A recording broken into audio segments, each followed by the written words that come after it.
Alright guys, welcome back to the channel. Today I'm going to talk about anime again. And the last time I spoke about anime, I was talking about how to be an anime fan in 2025.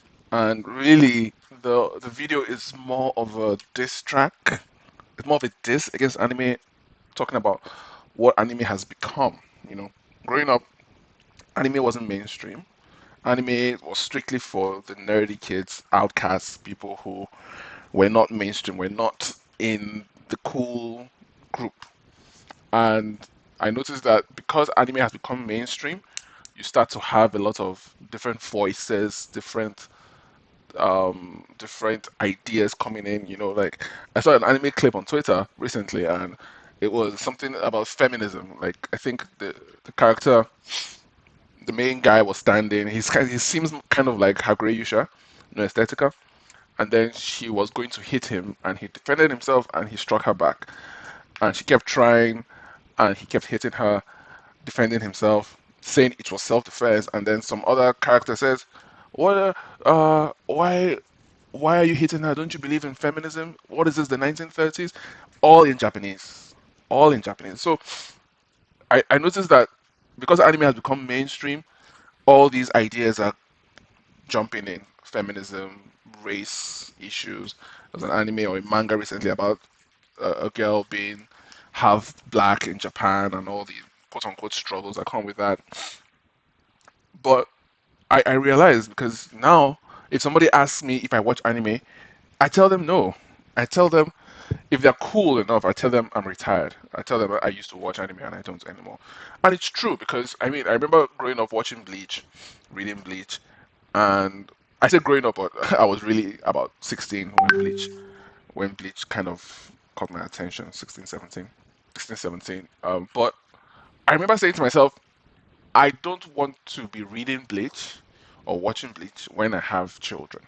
That was like my thing because A, I'd watched Bleach, read Bleach, and Bleach is the best anime that has ever been made. So, what anime can surpass Bleach? None has since that time. So, if I've read the best and I've watched the best and I love the best, I don't believe that I need to keep watching it to get something that is better. I don't believe that there's anything better, and I don't think there will ever be. I stopped watching anime when Bleach ended. That was 2012. I remember it was March 4th or March 6th. I can't remember. And when the anime stopped airing, I found it very difficult to watch anime. So, I did my best. I watched High School of the Dead. I watched High School DD, DD New as well. I watched Kill La Kill. That's quite good.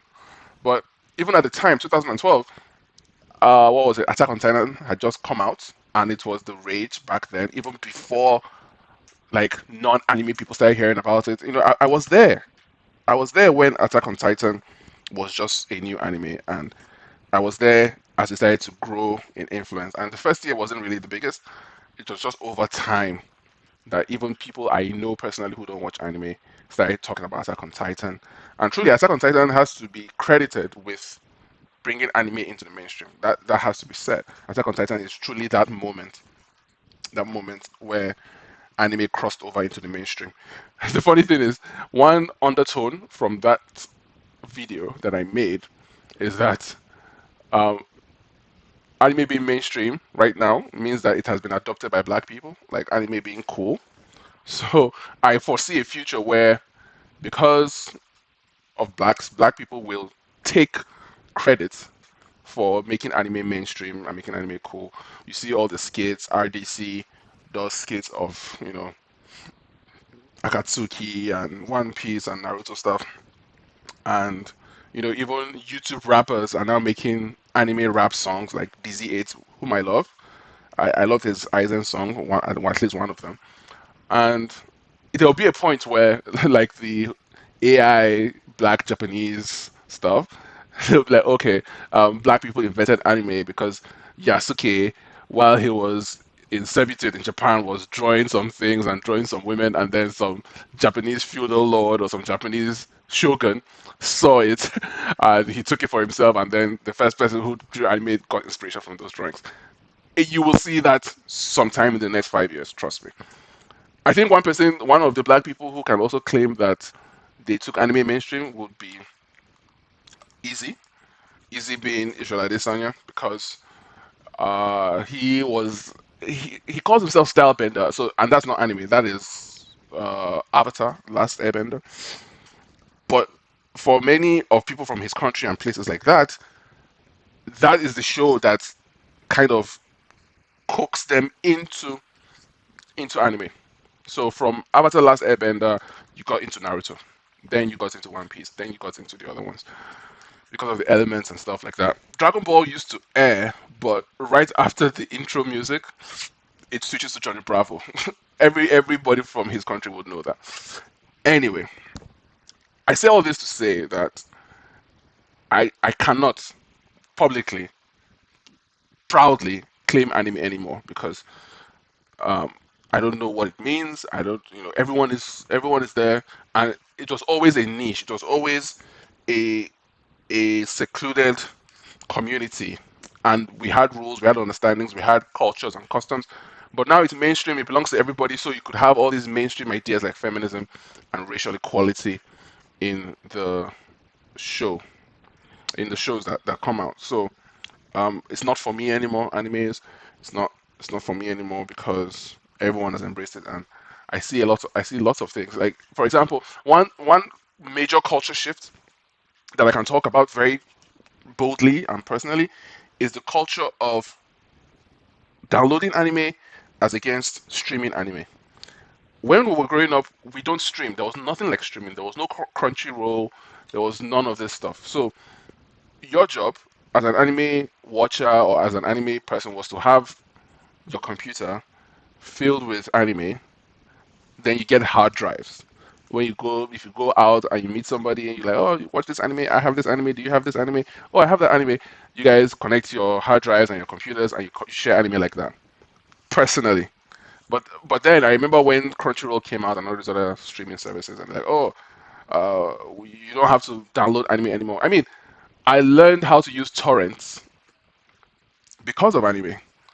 And not just torrents, but direct download sites like Mega Upload, Rapid Share, shout out, all those guys. Of course, I, I'm a proud owner of maybe around 6 terabytes of anime, and it wouldn't have been possible with just pure torrents.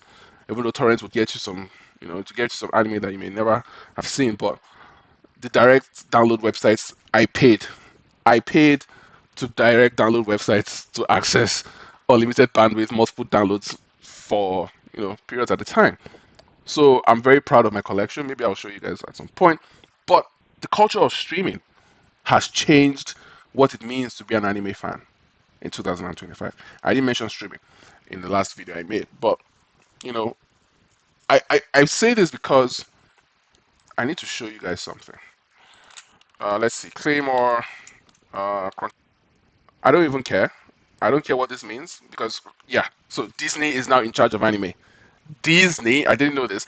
Disney is now in charge of anime. You're cooked. If Disney is in charge of anime, you are fucked. Like anime doesn't exist anymore. It doesn't. It does not. So this is what happened. Claymore was removed from Crunchyroll, and on Twitter the consensus was if Claymore is no longer on Crunchyroll, you can't watch Claymore anymore. But for people like me, it's not a question. I have Claymore. I've had Claymore for 10 years, and obviously I know the websites I can go to download high quality versions. But most people whom I meet today don't have hard drives. They all stream their anime, and it's like you're a peasant, you're a consumer, like you watch ads. You have to skip ads. You watch your anime on Netflix. You pay money to Netflix to watch your favorite anime. You watch what Castlevania, Record of Ragnarok. So I find it strange to see people who like watch their animes on Netflix. So there's something so strange and corporate about it, because back then what we understood was Datebayo and all those other guys. Yeah, Datebayo, all those torrent sites. Those were our people. These are our niggas. But now everyone is like, oh, we watch it on Crunchyroll, we watch it on the streaming service. We pay $10 a month to stream as many anime as you want. It's like, no, It was always about ownership. Ownership meant that you you are putting the anime on your system or on a hard drive.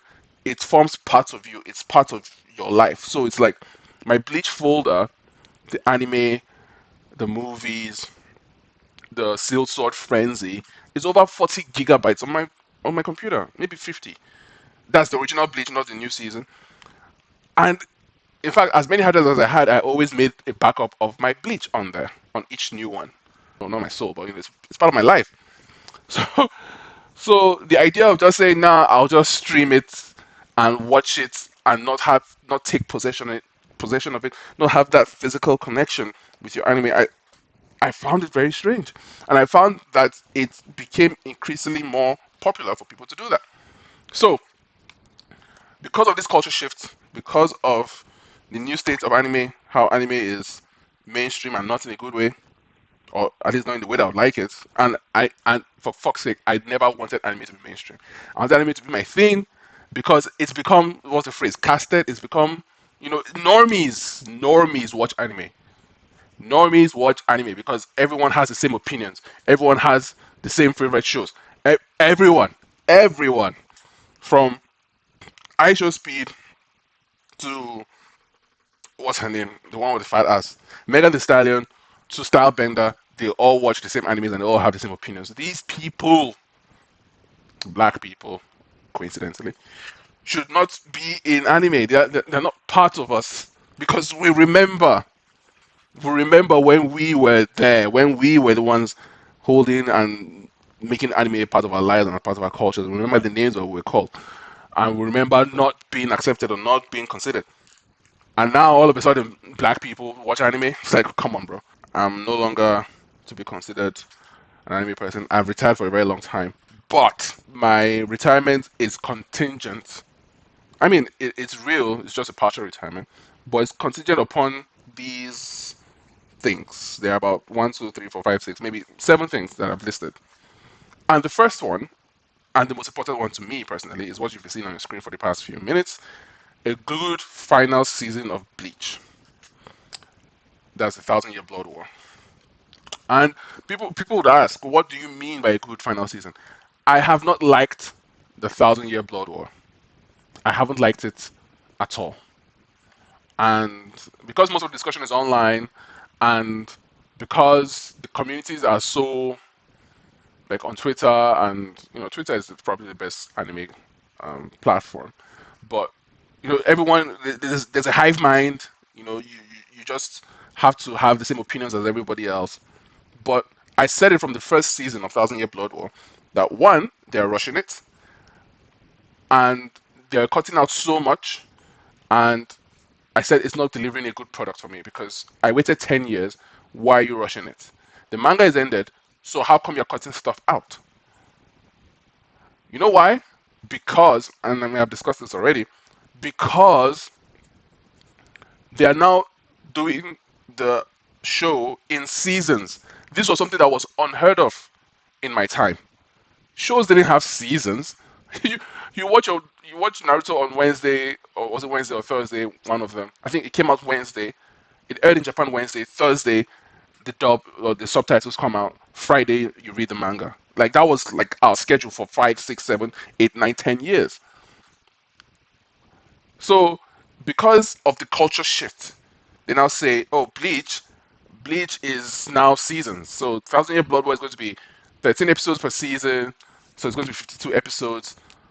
You know, it airs for 12 weeks, and then you have to wait another year." Bleach used to be a part of your life. It was part of your schedule. You go to school, you come back, you download Bleach, you watch it, you read the manga chapter on Friday. You check out the scans of the leaks on Thursday with all the Japanese, and then the Friday you get the translation. And it's even from those leaks that I learned to read hiragana and katakana. So the idea that you watch 13 episodes of Bleach and then you have to wait a whole year. In fact, the last season, Thousand Year Blood was season three, which is this is where it ended, and this is what I was getting to. They said, okay, it's going to be next year. It ended 2024, and they said, oh, it's going to be 2025. Oh no, no, no, it's going to be 2026. Why? Why?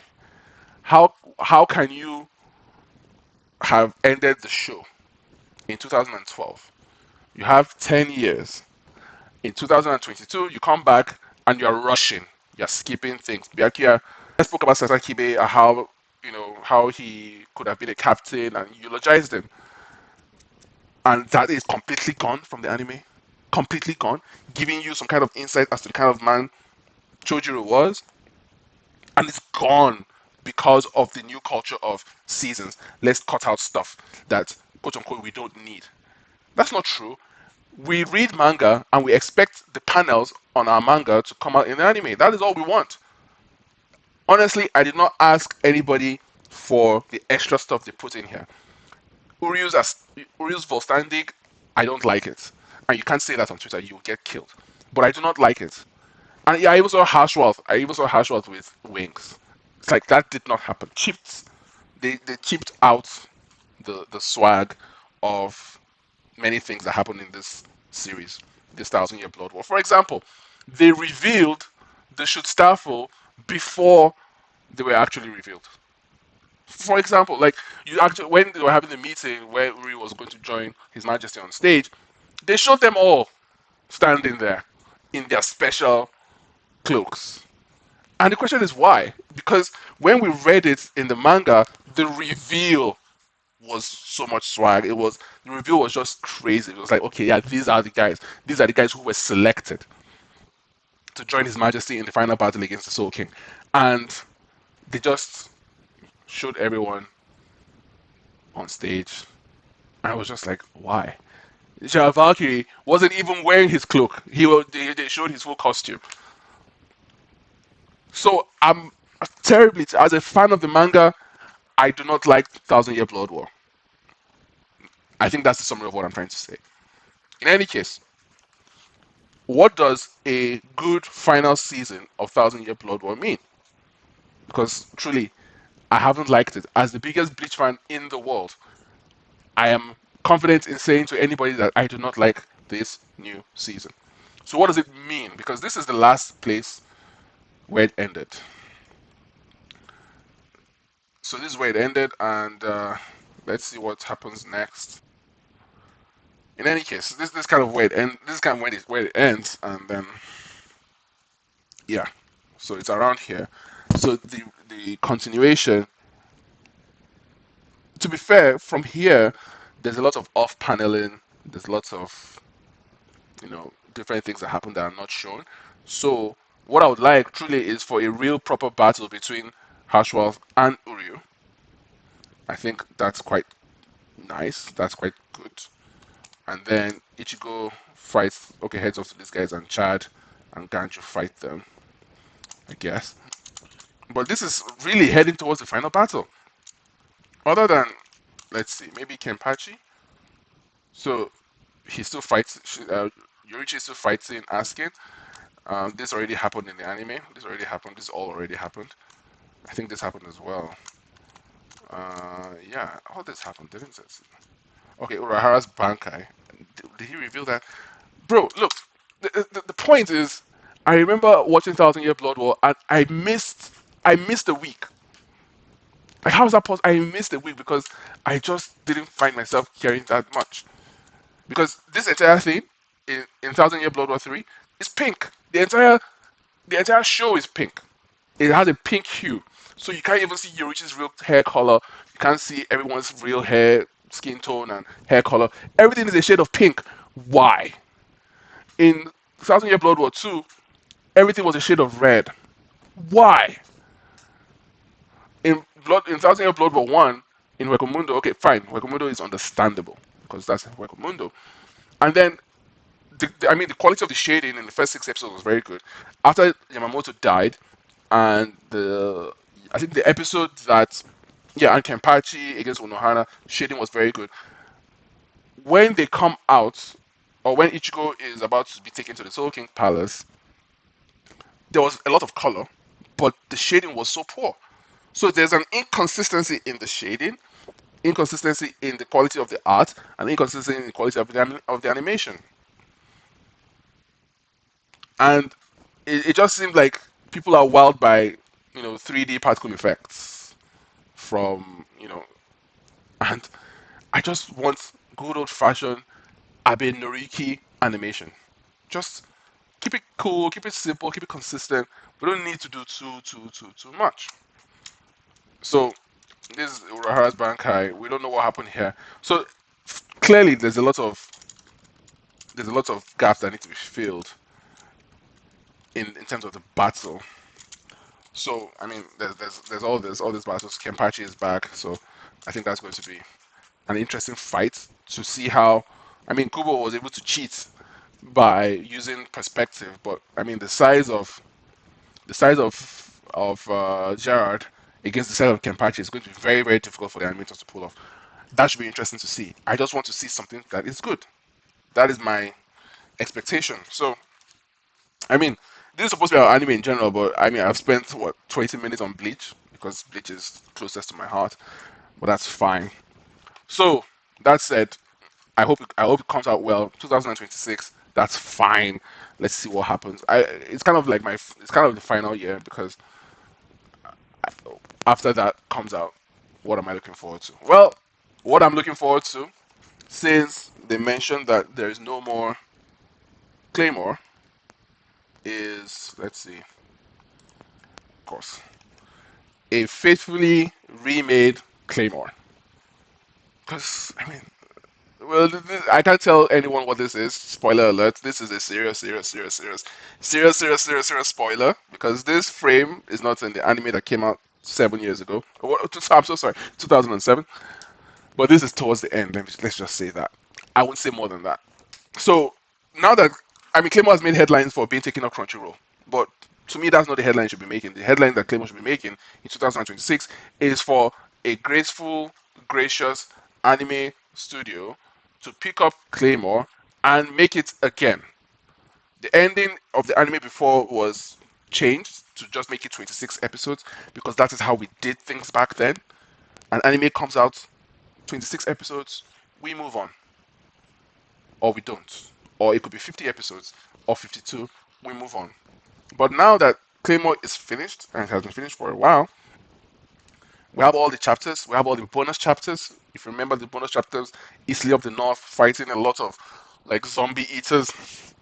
The death of Eastleigh was a really, really touching chapter that I mean you have to read. Then the black clad claymores. Come on, man. Bring all these things back, reintroduce the fan base, reintroduce anime watchers what manga really means. This is peak. Claymore is peak manga. As in, this was Claymore was at the time. Claymore is a representation of a different time of manga. It's a very very different time to now. And honestly, if they can find a way to bring the show back for boomers like me to enjoy with crisp, new, reasonable animation, nothing too fancy, just keep it good, keep it simple, but faithfully recreate the entire show in one string. If it's going to take 100 episodes, air it on TV 100 episodes. I don't believe, and I will never believe in, an anime comes out today and then the next season, you have 13 episodes of season one today, the next season comes out 3 years later, season two, you get a trailer. Leave me alone. Animate your shows. If it's 100 episodes, give us 100 weeks. 100 straight weeks, let's be part of the action. I don't like having to wait in between seasons. What seasons? It's so strange. What was the gap between Naruto and Naruto Shippuden? Naruto was 220 episodes, and we didn't even know until Shippuden that there was something wrong. And Shippuden itself was another 700 episodes, 700 straight episodes. There was no seasons. The fuck? Anyway, so Claymore, bring back Claymore, animated from the beginning to the end with all the bonus stuff. I will be very, very pleased, and I will probably be proud to call myself an anime fan if that is what is happening. Don't make it into seasons, just do it like that. Next, a faithfully remade Seikon no Qwaser. Now, as I said, anime manga they were not mainstream ideas. They were not um they've always been niche. right? But even among the niche of what anime was generally, a manga, there were shows like Seikon or Qwaser which were considered niche even by anime standards or manga standards.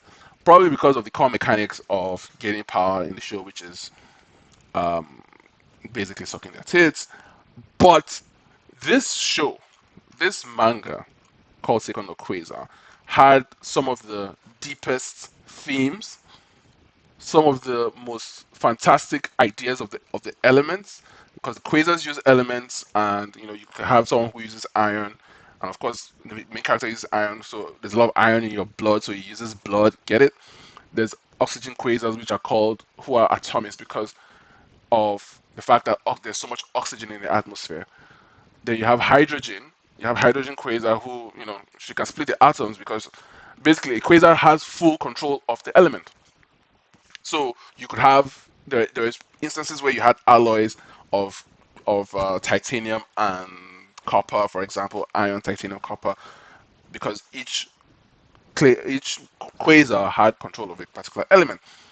And then the main bad guy, he's a gold quasar. Everyone knows that. That's not spoilers. The main bad guy is a gold quasar, and gold has specific and fantastic abilities that most people don't know about. Then you have the sodium quasar, different, So, but surrounding all this is the hunt for secret treasures called ancient circuits or high ancient circuits, which are secrets and embodiments of miracles that the churches, the Eastern Orthodox Church and the Roman Catholic Church, have kept hidden for centuries. So, I mean, with all this stuff going on, sucking tits, controlling elements, you have the overarching politics of the Eastern Orthodox Church and the Western Roman Catholic Church, and those kinds of interplay between them. And then the show has the climax is a little bit abrupt, but the lead up to it is fantastic. And you just don't have manga that are that deep. As I said, despite the fan service stuff. And since when did fan service become a taboo thing? I mean, so even within the anime community, you have people who turn up their nose at fan service. It's like, why are you here then? Why are you here? There's no show, there is no Japanese anime or manga that doesn't have a character with unnecessarily large breasts. Having large breasts is fan service. It's not just panty shots and nudity here and there. If your show has a female character with large breasts, that is fan service. All right. So don't turn up your nose at fan service. That's not real. So the anime for Seikon no Quasar came out, and I mean it was uncensored, which was good, but because of the same problem again of seasons, it had just 2 seasons, and there were some non-canon episodes. We call them fillers, and so the show just kind of died out. Like it ended on a cliffhanger. So my joy, my wish would be for Quasar to come back, have it fully animated, fully done from beginning to end. Doesn't matter how many episodes, no fucking censorship, just pure. So you can see these animes. I know they're from 10, 15 years ago, but they capture that essence, that childlike essence of that little boy who learned how to draw boobs for the first time, and then he creates a story around it. Like just the it's truly a childlike wonder, because as a man, or you don't really grow past that boy you were when you were 13. Like you still find those things interesting and funny. So it's truly an appeal to my younger self to be able to see this show come back to fruition. I think I will be so happy because this fight was fantastic, and if you can bring it out, I think that would be really, really cool. So one other anime that I really would like to see is based on a manga called Seigi Kenkyu Kai Serenade. It's it's yeah I so there are many of these mangas that I read that they just didn't, they were not in major publishers, so they maybe never got picked up on anime, or we didn't know about them. But panty shots here and there, everything. I mean, it's just standard. It's a really good show. It was just 2 volumes. It was just 2 volumes, but I liked what I read. I thought it was really fantastic. So Yeah, it's a little bit Yuri as well. I forgot that it was quite Yuri. But yeah, Yuri was a thing of mine back in those days for sure. But yeah, it's a really good anime. Honestly, if if I'm able to, I can get all these things done. I don't care. This was just the coolest thing. This was just imagine this in animation, bro. It's so fucking cool. Redo's Tato. Anyway, so of course. Speaking of Bleach and I was we're supposed to talk about No Breath from Hell, but I look at No Breath from Hell and they're bringing back Ukitake. Ukitake stabs Poro, and Poro is talking about Yamamoto being in hell and strongest Kenpachi Unohana being in hell, and we've not heard anything since. I look forward to it, but Ichigo is basically God mode character. What kind of threat could he face? Would he have to face those people? And who's the king of hell? Who controls hell? Hell is a separate dimension. Is Yuha there? Is Byakuya's father there, for example? Uh, but I, as much as I am excited by the prospect of No Breath from Hell, I am even more excited for Burn the Witch right here. Burn the Witch is, I mean, we can all pretend it's Bleach because even Kubo himself would like to think that it's Bleach, but it's really not. It's something completely different. Yes, it's kind of the same system. You have these are the top of horns, and the top of horns are kind of like the Gote 13, and you can be, you're assigned to different places, and you hunt dragons, and dragons are, manifestations of evil emotions. But then you have merchants which are kind of elder dragons that primordial dragons, but one got destroyed quite easily.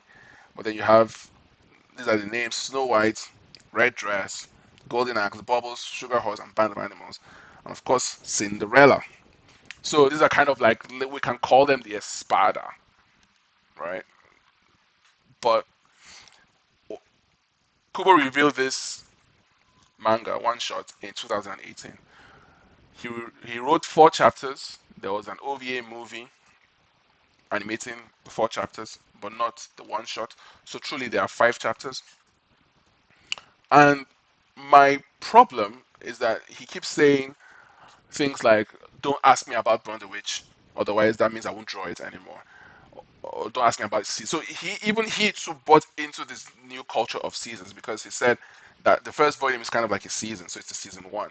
Okay, your first volume is season one. That came out in 2020. Made a huge splash. We had a movie. We watched the movie. We enjoyed the movie, and then that was 5 years ago. We're in 2025, and we've not seen anything since. So what I would like to see in 2026 is the season two. 5 chapters, whatever it is. But I just miss the simpler days where artists sit down and draw their manga every week and move on. Like, isn't that your job as a mangaka to sit down and draw your manga every week and go on with your life? I don't get it. So what is Kubo doing right now? And I just think about it like how very casual and laid back he is.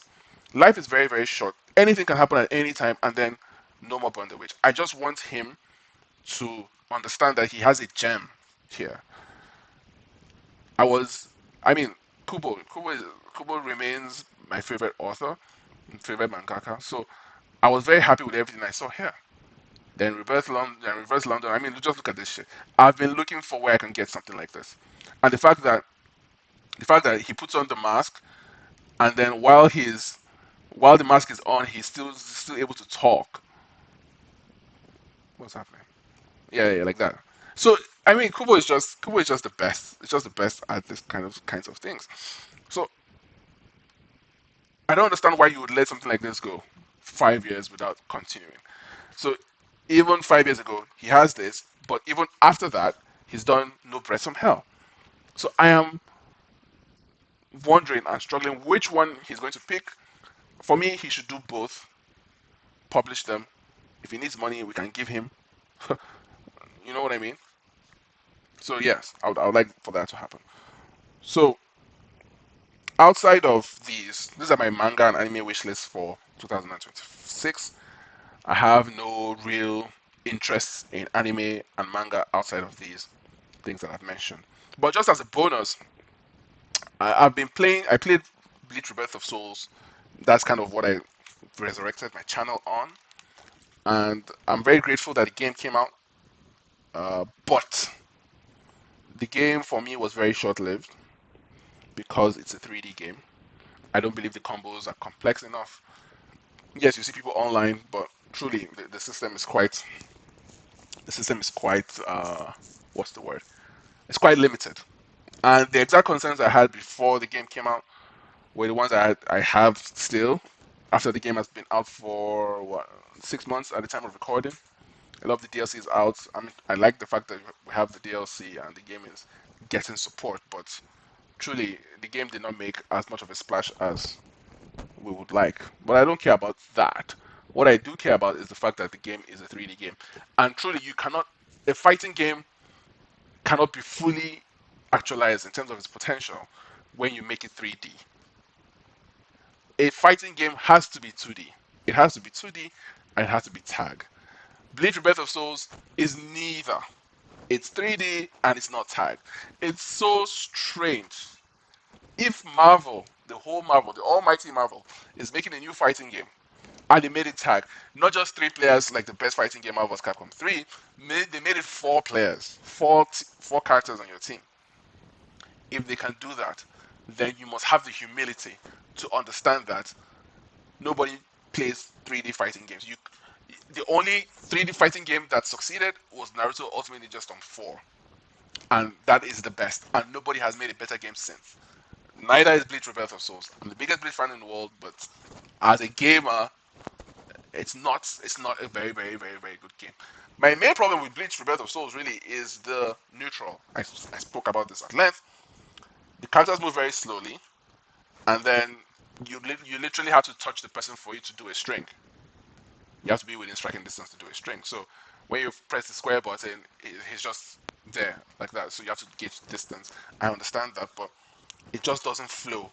A lot of times you see each character holding the block button, like staring at each other, holding the block button to see who makes a move first, and it really just slows down the game. But in a 2D fighter, no one has that time. You can close the distance very quickly. You have assists, you have switch outs, you have counters, you have all these things that make sure that your neutral game is not boring. The neutral game in Bleach Rebirth of Souls is boring. It's stiff. The game is very stiff. The characters are floaty. You don't feel the impact of them moving across the screen.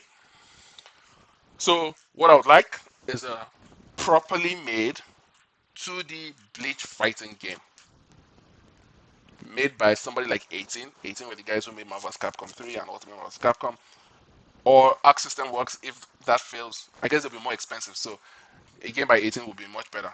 Since Sony has taken Marvel to a new level, somebody else can take that other space to compete, I think. So I think that would be good. And truly, when you think about it, I know Bleach Soul Resonance, I think, is it out or should be coming out? But I would really like a new Soul Carnival game. Bleach Soul Carnival 3. Oof, that would be so fucking awesome. And even if you make your multiplayer fighting game like that for Soul Carnival 3, I'll take it with that particular art style. I will take it. Continue from where Soul Carnival 2 ended, get all the way to the Quincy's, include the movies like Shuren and what was the other guy, Kokuto. Yeah, why the hell not? Then, honestly, just as a way to end, I would like a Qwaser video game. Quite honestly, a Qwaser video game is something that just has to happen because I've been writing some notes trying to design it in case I meet somebody who actually has the money to make it. And truly, the only way I see it, obviously, it's going to be tag. You shouldn't.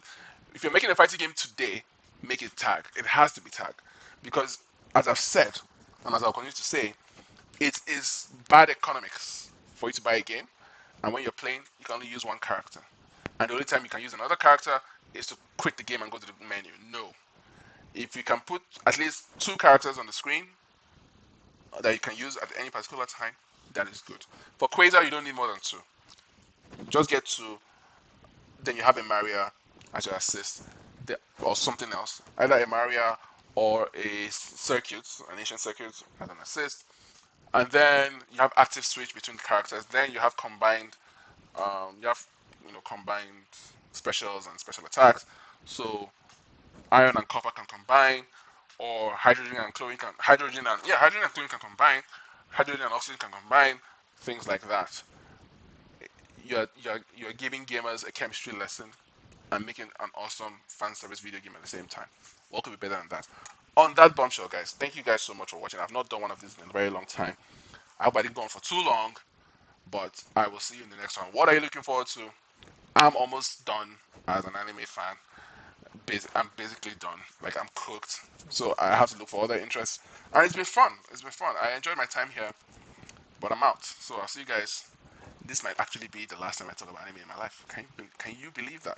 It feels like it. So that being said, thank you guys so much. Subscribe, like for more.